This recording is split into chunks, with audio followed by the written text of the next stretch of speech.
Assalamualaikum warahmatullahi wabarakatuh. Nah, anak-anak, kita akan melanjutkan pertemuan minggu kemarin tentang struktur dan fungsi tumbuhan pada bagian yang kedua. Sebelumnya, marilah kita awali dengan baca basmalah bersama. Bismillahirrahmanirrahim. Untuk materi ini yang kita bahas adalah jaringan tumbuhan serta teknologi yang terinspirasi dari struktur tumbuhan. Kita bahas dulu ya PR untuk yang kemarin. Nah, mari kita lihat bentuk akar, dikotil, tunggang, monokotil, serabut.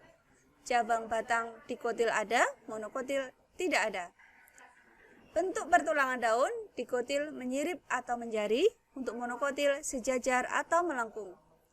Jumlah mahkota atau kelopak dikotil 2, 4, 5 atau kelipatannya, yang monokotil 3 atau kelipatannya. Untuk yang dikotil, jumlah keping biji 2, monokotil 1. Nah, kita lihat di sini gambarnya. Oh ya, ini 1, ini 2. Ini yang monokotil sejajar atau melengkung, ini menyirip atau menjari. Nah, kelihatan ya, ini bagian perhiasan bunga. Sistemnya serabut, ini tunggang. Oke, kita teruskan. Jaringan pada tumbuhan terdiri dari jaringan meristem atau embrional dan juga jaringan dewasa atau permanen. Nah, mari kita lihat satu persatu. Untuk yang jaringan meristem atau embrional, cirinya adalah sel-selnya selalu membelah, kemudian dinding sel tipis, tidak mengandung kristal dan cadangan makanan, kemudian vakuola atau rongga sel belum ada atau sangat kecil. Kemudian macam meristem, ini ada meristem primer yang ada di ujung akar atau ujung batang. Nah, fungsinya adalah untuk pertumbuhan primer, sehingga batang bertambah panjang. Kemudian untuk yang meristem sekunder atau kambium, ini untuk pertumbuhan sekunder, sehingga batang bertambah besar. Nah, kita lihat posisinya, disinilah terdapatnya meristem primer yang di ujung batang. Nah, ini.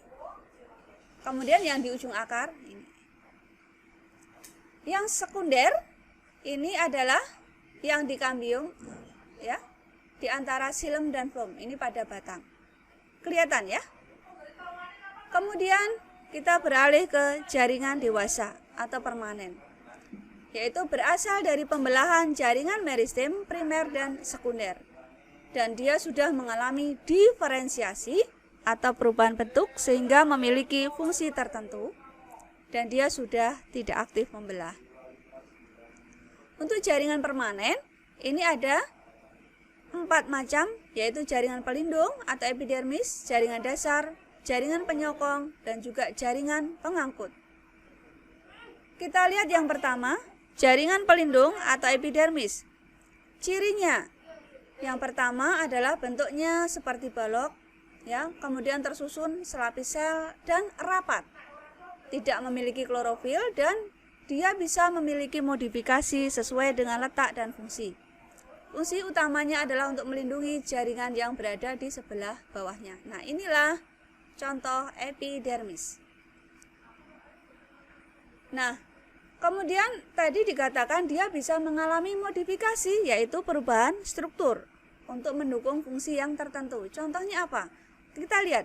Nah, kelihatan ini adalah rambut akar. Tujuannya untuk apa? Untuk mengoptimalkan penyerapan air dan mineral. Kemudian contoh yang lain. Kelihatan ya? Nah, ini adalah stomata yang digunakan untuk pertukaran gas. Kemudian yang kedua, jaringan dasar atau parenkim. Nah, ini kelihatan. Ini cirinya apa? Sel-selnya hidup, kemudian besar, dan dinding selnya tipis. Umumnya berbentuk segi 6, kemudian dia banyak vakuolanya dan letaknya ini tidak rapat ya. Antar sel satu dan sel lain ada ruang antar sel ya. Fungsinya adalah untuk menyimpan cadangan makanan dan air. Untuk parenkim pada daun, ini dibedakan. Yang pertama namanya parenkim palisade atau jaringan tiang yang berfungsi untuk fotosintesis. Yang kedua adalah parenkim spons atau jaringan bunga karang. Nah, ini berfungsi menyimpan hasil fotosintesis. Ketiga adalah jaringan penyokong, di mana fungsinya adalah sebagai penguat atau penyokong. Nah, ini terdiri dari kolenkim dan sklerenkim. Kita lihat untuk yang kolenkim, nah ini penampang melintang dan membujurnya, kita lihat. Nah, cirinya adalah pertama sel penyusunnya masih hidup, kemudian dinding selnya mengandung selulosa sehingga bersifat lentur, kemudian terdapat di bawah permukaan batang yang muda dan juga tangkai daun yang muda. Dan juga untuk penebalan di sudut-sudut selnya ya. Jadi penebalannya tidak merata, tidak semua dinding sel menebal ya. Nah, kemudian untuk yang sklerenkim, ayo dibaca sklerenkim ya. Nah, ini terdapat pada organ tumbuhan yang telah dewasa, di mana sel-selnya telah mati dan dinding sel penebalannya merata. Biasanya berlignin. Ayo dibaca apa? Lignin. Ya, lignin adalah zat kayu sehingga menjadi keras. Keempat adalah jaringan pengangkut yang terdiri dari silem dan flum. Untuk silem, di sini adalah selnya mati dan juga ada penebalan lignin atau kayu. Kemudian sebagian dinding sel berpori dan sel berbentuk silinder dan saling berhubungan. Nah, ini ya. Sel satu dan sel lain saling berhubungan ya. Fungsinya untuk apa? Untuk mengangkut air dan mineral dari akar ke daun. Bagaimanakah dengan yang flum? Flum ada sedikit berbeda karena apa? Selnya hidup dan juga penebalannya dari selulosa. Kemudian sebagian dinding selnya berpori. Coba kita bandingkan, berbeda ya. Nah, jadi di sini porinya adalah lebih kecil ukurannya. Kemudian sel berbentuk silinder dan saling berhubungan. Nah, ini fungsinya untuk apa? Mengangkut hasil fotosintesis ke seluruh bagian tumbuhan. Berikutnya, fokus lagi ya. Halo anak-anak, halo ya. Halo, hai, halo. Fokus lagi, kita ke materi yang berikutnya yaitu jaringan pada organ tumbuhan. Pertama kita lihat akar. Nah, di sini yang sebelah kiri adalah akar dikotil, sebelah kanan adalah akar monokotil. Kita lihat ada beberapa bagian di situ, ya. Nah, ada epidermis yang terluar, sebelah dalamnya ada korteks, dalamnya lagi ada endodermis, dalamnya lagi ada perisikel. Nah, kemudian coba kamu melihat dari sebelah kiri dan kanan atau akar dikotil dan monokotil ini, coba kamu perhatikan siapa yang bisa menemukan perbedaannya? Ya, silakan dicermati apa yang nampak beda ini. Nah, bagus. Kita lihat pada posisi silem. Nah, dilihat ya. Inilah silem pada akar dikotil. Nah, ini silem pada akar dikotil. Bagaimanakah dengan silem yang pada akar monokotil? Nah, ini silemnya. Ini silem. Kalau akar dikotil bagaimana? Ini silemnya. Kemudian kamu lihat flum. Bagaimanakah posisi flumnya? Oke. Pada akar dikotil kita lihat bahwa karena tadi silemnya berada di tengah dan berbentuk seperti bintang seperti ini, maka flum berada di antaranya ya. Nah, seperti ini. Nah, kalau yang monokotil bagaimana? Kita ingat tadi ini silem, berarti ini flum, silem, flum. Nah, jadi berselang-seling ya. Nah, terlihat ya bedanya? Oke. Nah, ada satu tambahan yaitu korteks ya. Nah, ini yang tersusun dari tadi jaringan parenkim. Kemudian juga ada bagian yang namanya endodermis. Nah, sebagai pengatur jalannya larutan yang diserap dari tanah sebelum ke silinder pusat. Kemudian ada bagian yang namanya perikambium atau perisikel ya. Yang ini fungsinya adalah untuk membentuk cabang akar, dan juga ada inti atau ampulur. Nah, yang itu adalah tersusun dari jaringan parenkim ya. Berikutnya, kita lihat pada batang. Perhatikan.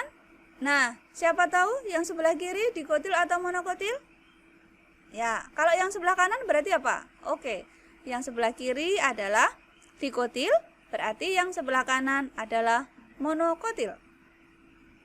Nah, perhatikan juga posisi silem dan flownya. Nah, kita lihat. Kamu lihat yang sebelah kanan, yang monokotil tadi, inilah dikatakan sebagai ikatan pembuluh. Maksudnya apa? Di situ ada silem dan floem. Berarti bagaimana? Ini silem floem, ini silem floem, ini silem floem. Berarti pada monokotil ikatan pembuluh atau berkas pembuluhnya ya, silem dan floemnya itu adalah tersebar ya. Tersebar alias tidak teratur. Nah, kemudian diantaranya ini ada jaringan dasar ya atau parenkim. Bagaimana dengan yang dikotil? Nah, kita lihat. Perhatikan di sini ada floem, kemudian di sebelah dalam ada silem. Nah, berarti posisi silem berada di dalam, floem di luar, di antaranya ada kambium ya. Saya ulang ya. Ini floem, ini silem, di antaranya ada kambium. Ulangi. Floem, silem, kambium. Ya, bagus. Nah, kemudian kita lihat posisinya melingkar ya, melingkar seperti ini. Berarti pada yang dikotil adalah susunan berkas pengangkutnya teratur ya, karena membentuk lingkaran. Dan yang di sebelah luarnya ini floem semua, di sebelah dalamnya ada kambium semua. Nah, sebelah lagi, dalam lagi ada silem semua. Beda dengan yang monokotil ya, tersebar. Floem, silem, seperti ini. Kemudian pada batang dikotil di tengahnya ada empulur ya, yang berisi jaringan dasar ya, parenkim tadi. Oke. Nah, kemudian untuk daun. Nah, daun kita lihat ada epidermis atas dan juga ada epidermis bawah. Kemudian di bawah dari epidermis atas ada mesofil atau parenkim palisade yang susunannya teratur ya. Nah, yang tidak teratur tadi namanya parenkim spons atau jaringan bunga karang. Kemudian di situ juga ada berkas pengangkut ya. Tentu saja karena dia akan membutuhkan air ya, membutuhkan suplai air untuk melakukan fotosintesis. Kemudian apalagi? Dia juga membutuhkan karbon dioksida bukan untuk fotosintesis. Nah, maka perlu mendapatkan suplai. Nah, ini lewatnya adalah stomata ya. Nah, yang di atas ini susunan umum pada daun dikotil. Nah, kalau yang bawah ini yang pada monokotil ya. Pada monokotil parenkimnya itu biasanya tidak berdiferensiasi. Kalau di sini tadi terbedakan menjadi palisade dan juga spons ya. Ini yang teratur palisade, yang enggak teratur yang spons, tapi pada monokotil sama bentuknya. Nah, itu perbedaannya. Sehingga bagiannya apa? Nah, ini ada epidermis, ada parenkim, floem, silem, dan juga tentu saja ada stomata. Oke. Nah, sekarang yang ketiga adalah teknologi yang terinspirasi dari struktur tumbuhan. Nah, contohnya apa? Kita ambil beberapa. Yang pertama adalah pembangkit listrik tenaga surya. Nah, tentunya sudah tidak asing ya bagi kalian. Nah, di sini karena dia meniru prinsip dari daun yang memanfaatkan energi matahari untuk menghasilkan energi kimia, sehingga dapat menjadi alternatif sumber energi yang sangat bermanfaat ya, dan tentunya adalah meminimalisir polusi atau pencemaran. Nah, inilah ya, jadi terinspirasi dari daun. Nah, dia juga ya memanfaatkan energi dari cahaya matahari untuk diubah menjadi energi kimia. Nah, berikutnya adalah kulit durian. Nah, kamu kalau makan durian, kulitnya diapakan? Oh, dibuang begitu saja ya. Tapi bagi sebagian orang ternyata itu memberikan suatu inspirasi yang dianggap unik dan mempunyai nilai seni. Nah, maka ditiru menjadi atap gedung. Nah, seperti ini ya. Ini kalau nggak salah berada di Singapura. Nah, kemudian berikutnya duri tanaman. Nah, sama ya, duri tanaman. Kalian kena duri tanaman, apa yang kalian lakukan? Apa marah-marah atau bagaimana? Nah, seharusnya tidak begitu ya. Di sini oleh ahli, duri tanaman tersebut justru menimbulkan inspirasi. Untuk apa? karena dia melihat adanya kait-kait kecil ya, yang nempel pada rambut atau mungkin pada pakaian. Nah, maka dia membuat namanya velcro. Apa namanya? Velcro. Nah, velcro ini bisa diaplikasikan pada sepatu anak-anak sampai pakaian astronot. Nah, seperti ini contohnya ya, tentunya sudah tidak asing lagi ya. Mungkin tas kalian juga ada ya, seperti ini. Nah, ini. Sehingga dia bisa melekat, itu adalah terinspirasi dari duri tanaman. Nah, waktunya PR ya, waktunya PR. Dikerjakan ya. 1. Bagaimana susunan xilem dan phloem pada akar dikotil, batang dikotil, akar monokotil, dan juga batang monokotil. 2. Sebutkan contoh modifikasi epidermis. Ya, PR-nya tidak terlalu banyak, jadi harus dikerjakan. Nah, selain itu saya tambahkan tugas mandiri, yaitu adalah gambarlah penampang melintang akar dikotil, kemudian berilah nama bagian-bagiannya. Yang kedua, gambarlah penampang melintang batang dikotil dan berilah nama bagian-bagiannya. Nah, ini juga mudah karena tadi sudah ada ya. Nah, tetap semangat untuk belajar ya.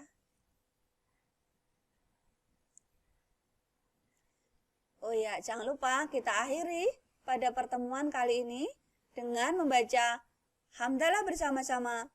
Alhamdulillahirabbil alamin. Assalamualaikum warahmatullahi wabarakatuh.